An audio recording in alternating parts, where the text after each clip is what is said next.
मैंने पढ़ा है सनातन धर्म, जो मानवता मैंने देखी है, अगर वो मानवता मेरे धर्म में होता तो शायद मैं अपने धर्म में बहुत खुश रहती। अच्छा। अब क्योंकि मैं मुसलमान माँ के कोख से पैदा हुई हूँ और नमाज मेरा फ़र्ज़ है, क्योंकि मेरी माँ ने बोला है कि शादी सनातनी लड़की से करवाई।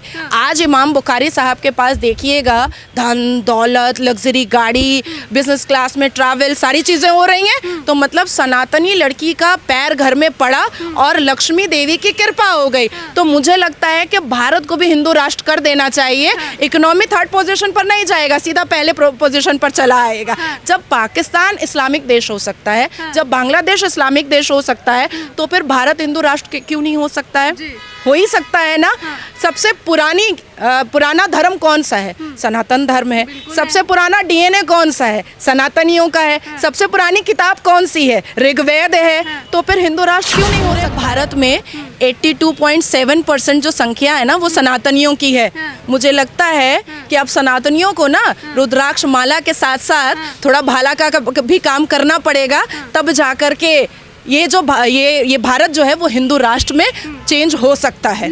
72 वर्जिन हुरों का जिक्र कुरान में नहीं है। प्रॉफेट मोहम्मद पर एक बुढ़िया कचरा फेंकती थी और वो बीमार हो गई, तो प्रॉफेट मोहम्मद चले गए उसकी तीमारदारी करने के लिए, उसका ख्याल रखने के लिए। ये भी कुरान में लिखा हुआ नहीं है। तो बहुत सारा ऐसा चूरन है झूठ का जो ये इमाम लोग फैलाते हैं। इजराइल का समर्थन कर रहे हैं। मैंने कुरान बहुत अच्छे से पढ़ा है। जाहिर सी बात है मैं ट्रोल होंगी इस बात को बोलने पर, लेकिन मैं चाहती हूँ कि कोई भी आलिम, उलमा, कारी, इमाम, मुअज्जिन वो कुरान की किताब को लेकर के मेरे पास आए और मेरे हाथ में कुरान नहीं होगा। हर सूरा, हर पारा, हर आयत को मैं तर्जुमान के हिसाब से उसको बताऊंगी कि कहाँ कहाँ पर क्या क्या है और तुम क्या क्या अफवाह उड़ा बात अभी कर रही हैं। वो मुसलमान मदरसा छाप लोग, जहालत के कीड़े, ये बताएंगे कि हमें किस चीज़ को फॉलो करना है और किस चीज़ को फॉलो नहीं करना है। कुरान में ये साफ है कि यहूदियों पर हमेशा अत्याचार हुआ है। अगर आप मुसलमान समाज के हिसाब से देखेंगे तो यहूदी जो हैं वो बुरे हैं, क्रिश्चियन हैं वो बुरे हैं, हिंदू तो काफिर ही हैं। सनातन धर्म को तो जितना मलाइंग 1400 साल से किया गया है और यहूदियों को जितना डिप्राइव और जितनी अत्याचार की गई है, ये कुरान के पन्ने खोल कर देखा जा सकता है। जिस तरीके से जंग लगातार जारी, आप किसका समर्थन कर रही हैं? मैं इजराइल का। मैंने हमेशा भारत को अपनी माता माना है, तो माँ का समर्थन नहीं करूँ तो किसका करूँ? मैं संविधान को मानती हूँ, मैं अपने धर्म को संविधान मानती हूँ।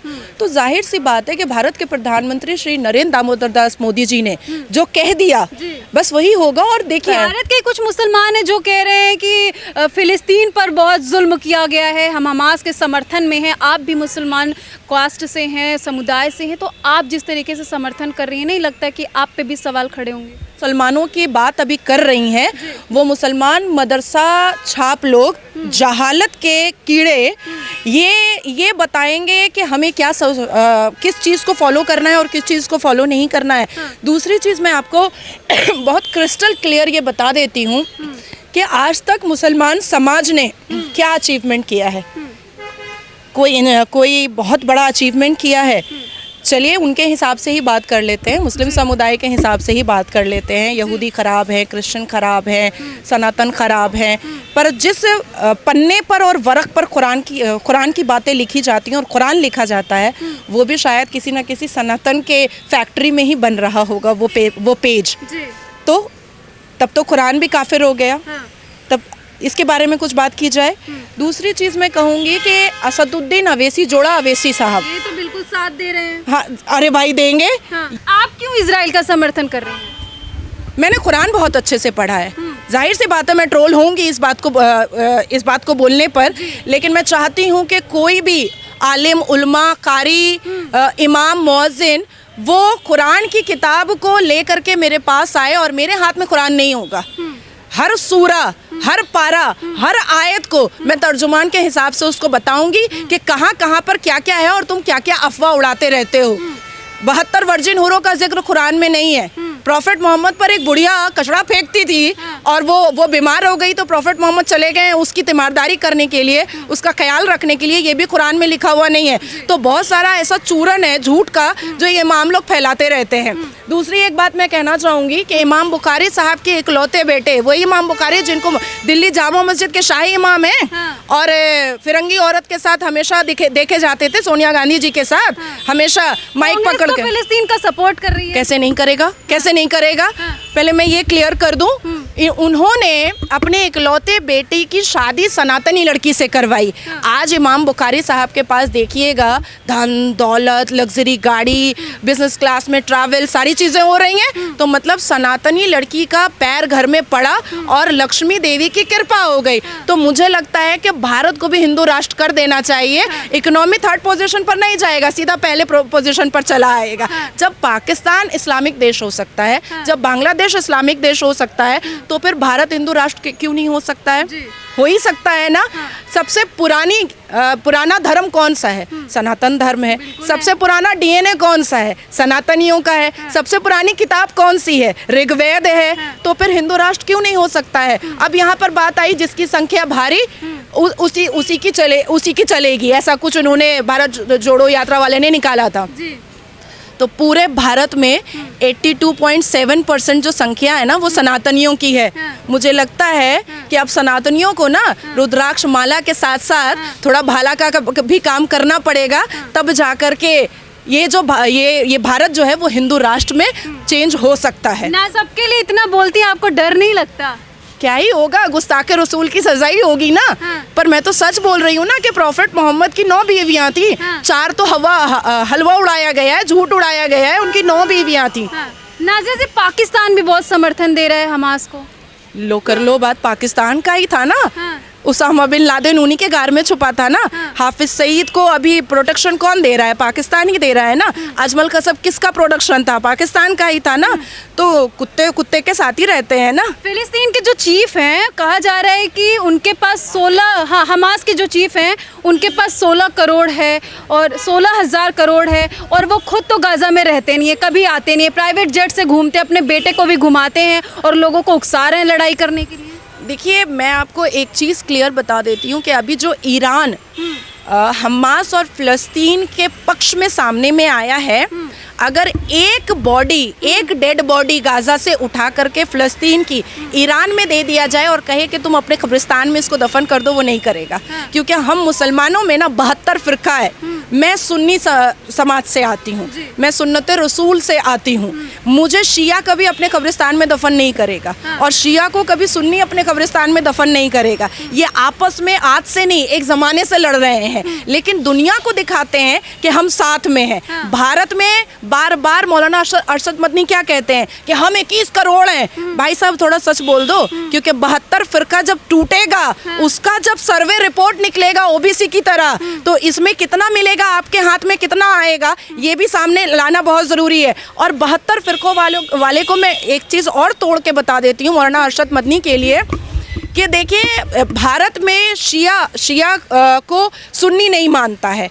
सुन्नी समुदाय जो है, हालांकि मैं खुद सुन्नी हूँ, सुन्नी समुदाय जो है ना शिया को मानता है, ना वहाबी को मानता है, ना अहमदी को मानता है, ना यहूदी को मानता है, ना पारसी को मानता है।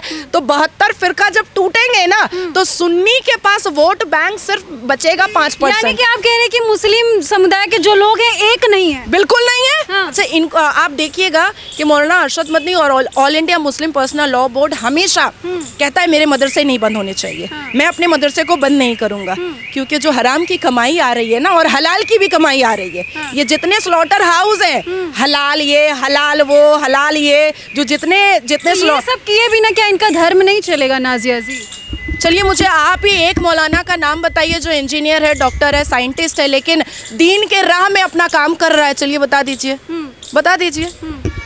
वकील है, जज है, बैरिस्टर है, लेकिन दीन की राह में, अल्लाह की मोहब्बत में मस्जिद में जाकर के नमाज अज़ान दे रहा है, ऐसा तो कोई नहीं है।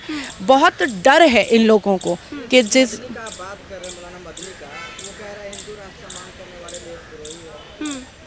देखिए, मैं तो अपने भारत से बहुत प्यार करती हूँ, और जिस संविधान के बारे में आपने कहा है, ओरिजिनल संविधान का पहला पन्ना खोलिएगा, भगवान राम मिलेंगे। ठीक है, और उसी संविधान की कसम खिला करके हम लोग स्टेटमेंट लेते हैं और हम लोग चार्ज करवाते हैं। भगवान राम के लिए आपके अंदर इतना प्रेम क्यों है?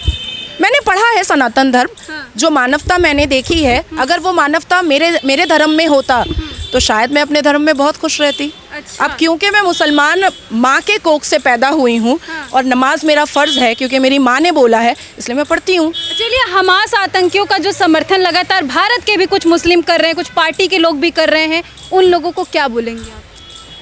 भारत की विरोधिता करने वाले के लिए वाघा बॉर्डर खोला जाए, भारत की सरकार खोल दे, जाए वहाँ आटा चावल का लाइन लगाएं, और जब उनके 9 साल की बच्चियों का निकाह मुत्ता के नाम, तब उनको समझ में आएगा कि इस्लाम धर्म कितना खूबसूरत है। और अगर राहुल गांधी जी को या विपक्षी दलों को इतना अच्छा लगता है मुसलमान धर्म, तो मक्का और मदीना में जाकर के हज करके दिखा दें, समझ में आ जाएगा, दूध का दूध पानी का पानी हो जाएगा। क्या पुश्त दर पुश्त याद रखे कि ये जो गुस्ताख रसूल का जो फतवा है, ये कोई दूसरा भी उठा सकता है, अपमान राम भी किया जा सकता है। एक आखिरी सवाल, अभी बीते दिन इंडिया पाकिस्तान का मैच हुआ था, पाकिस्तान बड़ी बुरी तरह से हार गया, उस पर क्या बोलेंगे? देखिए, बाबर आजम और ठरके आजम पर ये लोग बहुत निर्भर कर रहे थे। जो ठरके आजम चम्मच से नूडल्स खा रहा था, बिरयानी इतना खा लिया कि खेल पे फोकस नहीं कर पाया, तो भीखमंगे देश से आया है, यहाँ पर खाने पर फोकस कर रहा है, खेल पर फोकस नहीं कर रहा है। और मैं एक चीज़ और कहना चाहूँगी कि जिसने भी सनातन को और सनातन धर्म को मलाइन किया है या अपमान किया है, वो सब के सब फना हुए हैं और ख़त्म हुए हैं। रही बात बाबर आजम की, तो मुझे लगता है कि उसको रिटर्न हो जाना चाहिए, और उसी गेरवे स्कार्फ के साथ।